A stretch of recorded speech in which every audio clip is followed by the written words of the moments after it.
Hello everybody, welcome back. It's the 24th of December today.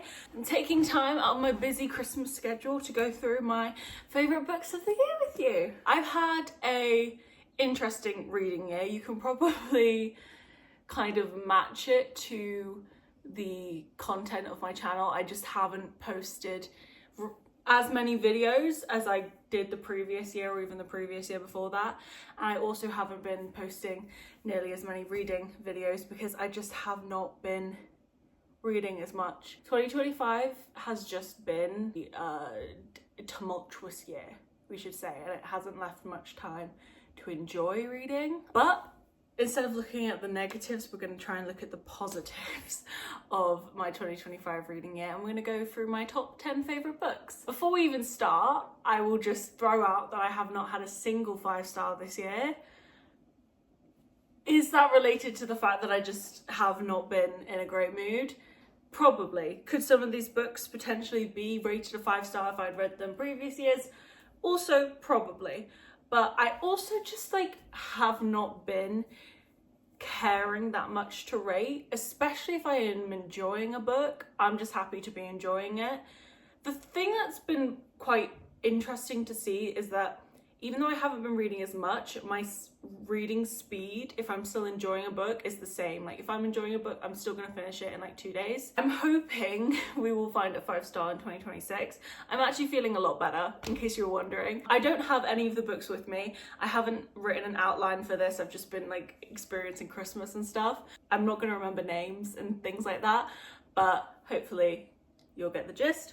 They're roughly in order, so we're gonna start from 10, but you could mix some of them up a bit. It's not a science, a rule. But the first book I have is The Rose Bargain, a mixture between a fae Cruel Prince situation where it's there's the fae world and the fae are kind of dark and morally questionable, and you have the human world, and it's set in this Bridgerton-esque setting where people are off promenading and familial relationships of a Bridgerton-esque show. Also kind of the Selection where you have a competition of girls all fighting to win the hand of the prince. So that's kind of what's happening in this show. Our main character gets wrapped up in this competition to win the hand of the fae prince. I ate this book up. I remember on my little walking device just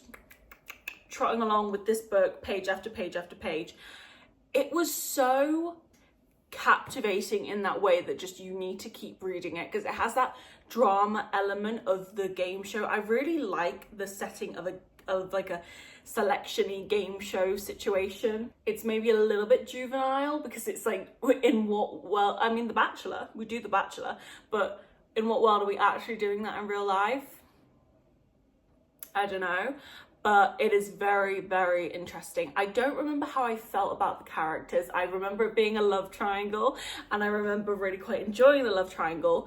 And even though you can definitely tell who she's gonna pick, I still felt a little bit well, I don't know, maybe, there was a little bit of a push and pull there for me, but not so much to the fact that it was I felt bad for anyone or anything like that. So yeah, if that sounds good to you, The Selection with this dark fairy element, it's a YA with a little bit more oomph, you know what I mean? So yeah, I think I rated it a 4-star, which for my top 10, a 4-star getting into my top 10, you can tell what kind of a year I had. But yeah.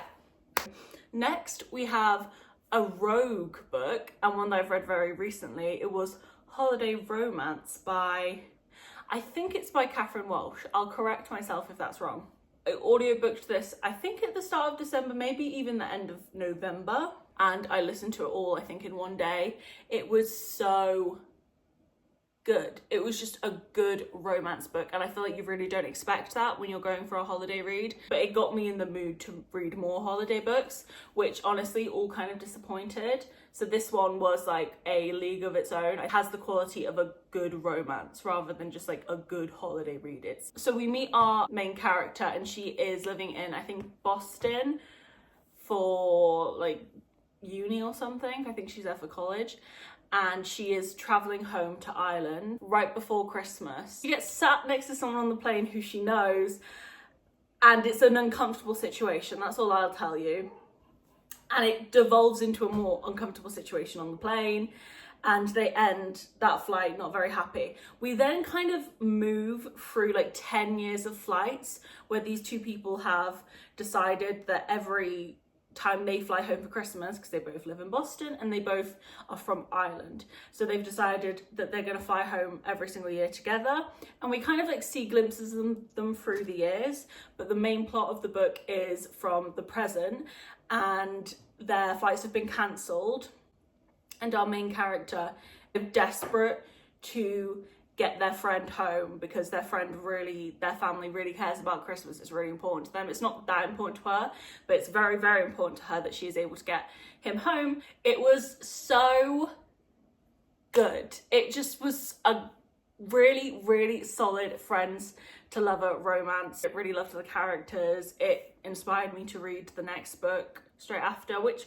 I didn't actually finish, so I didn't love the next one. I think it's called Snowden as much, but this was so good. Loved the characters. The love interest was so good. So good. I think I rated it a 4.25 is probably accurate. I really, really loved it, and it definitely had the jolly Christmas vibes. Next, we have Ready or Not by Cara Bastone, I think is the author of this book, and this was such a rogue book for me to love, but I just could not put it down. It was one of the only books this year which I would like finish a chapter, put it down, and then 5 minutes later pick it back up because we need to know what happens next. Not even we need to know what happens next, I just want to keep reading because it's so entertaining. This was a accidental pregnancy trope, I'm pretty sure, which I have never been a fan of. So again, that speaks to the quality of the book. With someone who she isn't in a relationship with, it's like a one-night stand situation, and it's just a fucking shit show for this poor girl, because she's in this position where she even never really wanted kids, or she didn't think she was ever going to be in the position to have kids, and now that she is, she's like, okay, well, I'm not gonna like give up this chance. So she's deciding to raise this baby. The father of her child, she doesn't really know him at all, and he is very not sure what he wants out of this situation, and she doesn't really feel like wanting to put much pressure on him, but he just does not know what he wants, which obviously is very inconvenient for a pregnant woman. And then her best friend is experiencing her own situations, which means that she's really not a great friend. She's kind of like feeling very on her own. Her best friend's brother is really, really there for her, and he's the person who like supports her and helps her through it, and we kind of just follow her through her pregnancy, and I think the book concludes right as she's like given birth. These 3 separate really strong storylines, in my opinion, that like these 3 different challenges that she's kind of dealing with, and a really cute, sweet, beautiful romance. So yeah, that is Ready or Not. I think I gave it a 4.25, which feels fair, maybe a 4.5. Next, we have Abby Jimenez's release, Say You'll Remember Me. I love Abby Jimenez's books because she always has a really distinct theme over every book that isn't like part of the romance. So some of the past ones, Anxiety was a really strong plot in Yours Truly. Familial, like really strained familial mother-daughter relationships was a really strong plot in, what was the last one? I forget the name, but if you know, you know. Grief, I remember, was a really present plot in Happy Ever After plays. There's always something, and in this one it was dealing with a family member who is going through dementia or Alzheimer's, some sort of like memory loss. I was really scared to read this book because one of my biggest fears is a family member getting dementia or Alzheimer's or something like that. So I was really unsure whether I would enjoy reading it or not, because it's one thing to just hear about something, it's another thing to read a book that shows you the progression of that and how it actually affects you day-to-day life. I felt like it was done really well, really, I don't know if it was realistic because I've never experienced that, thank God. From what I could tell, it felt like it was a really like true representation. It was very difficult at times. Abby Jimenez usually starts her books with a very interesting meet cute, shall we say. They're usually kind of odd. So we start this one with our main character taking this cat that she's just found to the vets, and her and the vet kind of get into like, they don't hit it off, and then he asks her on a date and she says yes, and then they have this amazing whirlwind date and they're like, oh my god, this was crazy, I feel like I've really like met someone. But she is moving the next day home to be with her family because her mother, so they're basically like, okay, so we can't be together, this is just gonna have to be one crazy, wild, amazing night. Obviously we wouldn't have a story if that was the case. They decided that they just have to see each other again. So the whole book is kind of like this push and pull between, I want to be with you and see you, but I have to be there for my family, and I want to be with you and see you, but I have so much responsibility that I need to like take care of. It was great. I really loved it. It was definitely grumpy. I can't remember if it was grumpy sunshine, but the guy was grumpy. It's just giving like strong and stoic, which is the kind of grumpy. We don't want mean grumpy, we want stoic grumpy. That was Say You'll Remember Me. I feel like it was like a 4.5. It was great. I loved it. It was great. Not my favorite Abby Jimenez book because the dementia plot is a lot,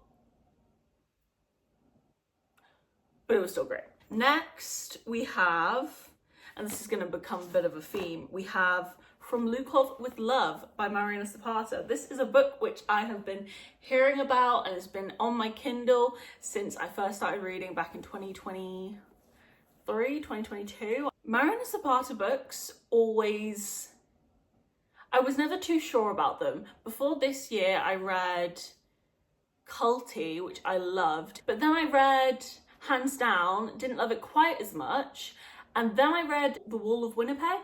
Is that what it's called? Winnipeg Meets the Wall, which was a lot of people's favourite, so I expected it to be great, and I really didn't love it. I rated that a 3 stars. So I put her books down for a very long time, and this year I read a few more. Some of them, you'll see, hits, some of them not.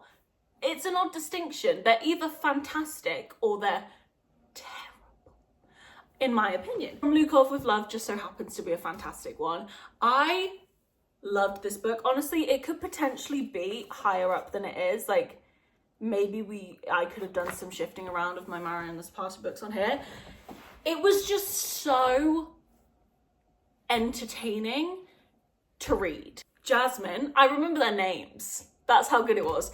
Jasmine, who is this figure skater, and she's always done doubles, and her double partner is ditching her for another partner because they've just never really quite gotten up there, you know? They're hitting like 8th, 9th, 10th place from what I can remember. He feels like he has better opportunities elsewhere, and now she's kind of stuck in the situation where she's getting older, not old, but in terms of like athletics, I guess. She feels like she's getting older, she's missed her chance to like get those like gold medals and such things, and she's just like, well, fuck, what do I do? I've dedicated my entire life to this. I've put my family, like my family have dedicated their lives in a way to this. Like, what do I do? Such things happen. She ends up partnered with, his name's not Lukov, I think his second name's Lukov, I can't remember his first name, but she gets partnered with this fella who is just the most incredible figure skater in the world, and he says he'll be her partner for a year. Can't remember why. And we're just like following them learning to skate together and all such things, and he is just horrible. He's horrible, but then he's not horrible, and it's fantastic. It was great. It was just one of those romances which like stands above the rest in terms of you feel like these people really get each other and really care about each other, and really love each other. And yeah, I loved it. It was great. Next, we have an author who is a new discovery from 2025, and I think is potentially my favourite author of 2025. Her books really got me out of some slumps. So we have Perfect Fit. How is her name slipping my mind? That's so bad. Perfect Fit was the second book that I read from her, and after the first one I was kind of ready to see whether or not it was a fluke and I just loved this one book, or if she was gonna like be up there with my Emily Henry, Ali Hazelwood, Abby Jimenez autobi authors, and she absolutely is up there with my autobi authors at this point. Perfect Fit was kind of a workplace, kind of not. Basically, we have our main character who is this young entrepreneur. She's just been extremely successful, reconnects, I guess in a way, with this guy who is the brother of her ex-best friend. I can't remember why they don't talk anymore. I don't know if they just like fell out of touch or what happened. And he ends up like working as a contractor for her brand. Is she the CEO? I feel like she is because she built it. And we follow them through this story where I think he's kind of trying to like her almost relax because she's pretty much constantly working. It was just a very sweet, cute, lovely romance. I loved it a lot. It was, I think, a 4.5. I didn't like it quite as much as the first one, but I really loved it. It didn't let me down by any means. Next, we have another Mariana Zapata book, Underlock. This one was like the trope of like tattoo artist. I feel like all her books have like a trope. Tattoo artist, ice skater, woodland man, soccer player, like football player, like, you know, they're all based around one specific version of doing something. This one was tattoo artist. We meet this girl and she's like, is she on the run? She's kind of like mysterious in a way. And she starts working at this tattoo shop as a receptionist, and the owner is just a dick. And that's how all Mariana Zapata books start. There isn't much like plot or reason to them. It's just like these people, he's probably gonna be horrible at first and you're gonna be like, how could I possibly ever give two rat's asses about this man? And then you just are like, wait, these two are perfect for each other, and it's so sweet. And that's how I felt about this book. It was like tattoo artist, he was in a biker gang, so we were doing that, and then there was like people after them. It was crazy. It was very good. It was very entertaining. I think I stayed up really late reading this book, which is not something I can say about any other book that I've read this year. I'm not really a stay up and read a book kind of girl unless I really need to, because I appreciate my sleep. I think I stayed up all night. I do also think it was a situation where I was home alone with Halen, my doggy, my little guy. He's over here, little guy. So I was probably a bit like hard to sleep anyway, but either way I stayed up and I read Underlock, I think, in one night, and it was great. It was just like a good reality TV-esque book, and when I say that I don't mean literally reality TV-esque, I mean like bingeable in that way. Okay, that was a I think I rated it 4.75. Yeah, it was great. Next, this one was a shock. I was really surprised by how much I loved this book. It was Conditions of Will by Jessa Hastings. Obviously, I've really enjoyed Jessa's books in the past, the Magnolia Park series, which I have not finished. It's probably been 2 years now since I've last read a book. A long time since I last read those books. I should finish it, but I just don't want to. I don't know why. Anyway, Conditions of Will is a new series. I think it's going to be a series. I hope it is. I'd love to see more. Conditions of Will is set in like Southern elite society. So like Magnolia Parks is set in London elite society. This is kind of like a Southern elite society. We are following the main character whose name slips my mind, but she has been living in London, but she's now coming back home to visit her family because her dad has just passed away. Her family dynamic is awful. It is just the epitome of what you think a Southern elite family would be. It's like all for show, no one really gives a shit about like what's actually going on with you. The one person that she has in her family that she like loves and feels like wanting to protect and like has a relationship with is her brother, who is gay, so you can imagine the situation he's been in. He's also coming back for the funeral, and he has Bragg, his sponsor, because he is also an alcoholic, poor thing. And oh, it's Georgia, her name's Georgia.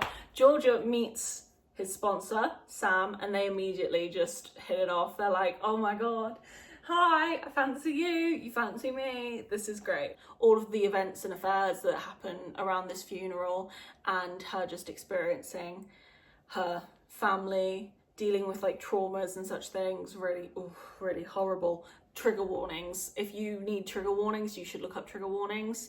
I looked up trigger warnings before I read this book. I picked it up once before I actually read it, and I put it down because I didn't feel like I was ready to read it. But if you're prepared, it's really, really entertaining. So yeah, Conditions of Will, love. Next, number 2, we have All Roads Lead Here by Marina Zapata. Now that I'm really sat down thinking about it, out of the 3 Marina Zapata books that I've included, is this one my favourite? I don't know, but I can't say no. So maybe it is. I feel like they're all kind of just like this. Depends on the day, depends on the day. The woodland, not the woodland, it's not the woodland, it's like outdoor people. They like to be outdoors. And yeah, there's not really much to say about it. This girl rents an apartment in this like mountain town. I feel like it's where she was originally from or something like that. She gets there and she finds out that the son of the owner of the place that she's staying at was actually the one that put it up for rent, and the owner doesn't know anything about it. So he's like, you can't stay here.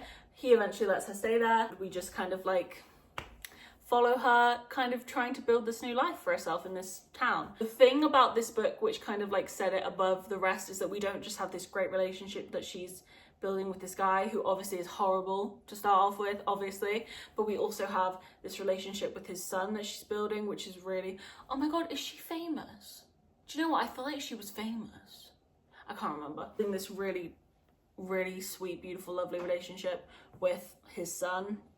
And that was really beautiful. And that was really beautiful. That was really sweet and lovely and added something extra to this book, I feel like, that the other ones didn't have. So maybe that's why I rated it higher. But yeah, if you like a slow burn, this is another one which is fantastic. Last but not least, first place, my favourite book of the year was Love Interest by, why can't I remember her name? This is so annoying. This one really blew me away and shocked me. And it's not one, for it to be my favourite book of the year, it's not like a crazy fantasy that's amazing or this really deep emotional romance story or this big historical fiction that's just like otherworldly and incredible. It's just a really, really great romance, and kind of like it's blurring the lines of like just a general fiction and romance book, one of those where you still have like, where you have a really strong story coming from the main character, not just like this romance. So we are following our main character, whose name I obviously don't know. She is working in the finance division of this media company, almost think of like a BuzzFeed type thing.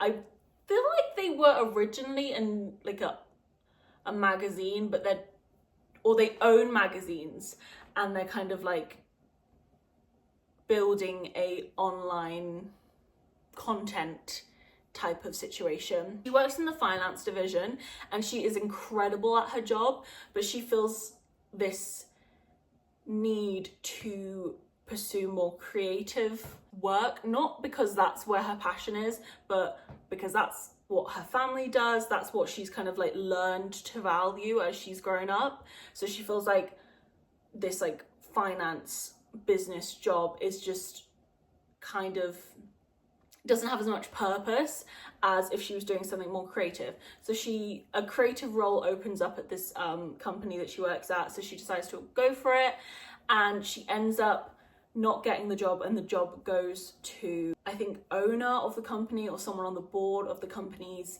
son, and she's obviously like not happy about this. What I like about the book is that we don't rely on that like to be like 3/4 of the book of her just being like, fuck you, you got the job because you're his son, which is what that plot would usually be, and it would be just like, oh my god, she's being ridiculous, da, da, da. That gets resolved quite quickly because she's a reasonable person, she feels real. They kind of like begin to work together a lot and form this relationship, and it's just really, really nice and sweet and cute. And they're another couple that just feels like they really know each other and care about each other, and they've taken the time to, you see that relationship build, and it feels like it real and like it should happen the way that it happens, and all those things. I just really, really loved this book. I need to reread it. It like was a bright spot at the start of the year when I really felt like I could not read anything, that maybe like I was never gonna read again. Not to be dramatic, but when you're in like a long-term book slump, it does feel like I don't know how to do this anymore. Like I don't know how to sit down and be invested in a story, and this one just really, it was absolutely no work for me. Sometimes that is exactly what you want when you're reading, it to just be injected into your brain. Absolutely loved this book. I actually have another one of her books which I haven't read yet. I need to read it because I know I will probably really love it, but it's not really giving like winter, so maybe in the new year I'll pick that up, and I hope she is publishing more next year. That is my top 10 books of 2025. Love Interest only ended up being a 4.75. Realistically, could I call it a 5-star? Probably, but like I didn't, and I don't really care too much to like make it a 5-star just to have a 5-star. I think I am around 45 books. I made my goal like halfway through the year. I changed it to 50, and I don't think I've quite hit it. But to be fair, I feel very proud of myself that I just got to even that many books, because that is a lot of books to read in a year. I think we're all a bit deluded to how much is like a lot to read in a year. Usually I pass 100 books, and that's amazing. Reading 40 plus books in a year is far and above what I can like hope and expect for myself. I think people misinterpret people who are like, I'm not reading as much as I want, da da da, as like only wanting to read to hit a goal. I don't believe this, but it can feel like if you're not hitting the goals that you usually do, or not hitting the numbers that you usually do effortlessly, that you're like losing something that you really care about. You know what I mean? Like losing a hobby that you really care about, which is not the case. But that's what it can feel like. So I'll end this video off by just saying, if anybody else maybe had kind of a similar reading year to me, not quite as amazing as you feel like it usually is, look for the bright spots. Look for maybe the one book that you did really love. And if you don't feel like you have any books that you really loved, you can always try again next year. It's not something that like runs out of time, that you run out of time. You can not read for 6 months and then pick up a book and it's going to be the best book that you've ever read, maybe, you know? You're not going to be any less yourself or a reader or a bookish person if that's something that you like would categorize yourself as, or you feel like other people categorize yourself as. You're not going to be any less yourself if you're not as in tune with that at a certain time, and it doesn't mean you won't fall back into that again. So yeah, I'm gonna stop waffling. I got through the whole video without anybody interrupting me. That's incredible. I hope you enjoyed. I've gone on and on about this year in this video, so let's just look to next year and the reading that we're going to do next year, and how fantastic and amazing all the books are going to be, and all the 5 stars and all that sort of stuff that we're going to get.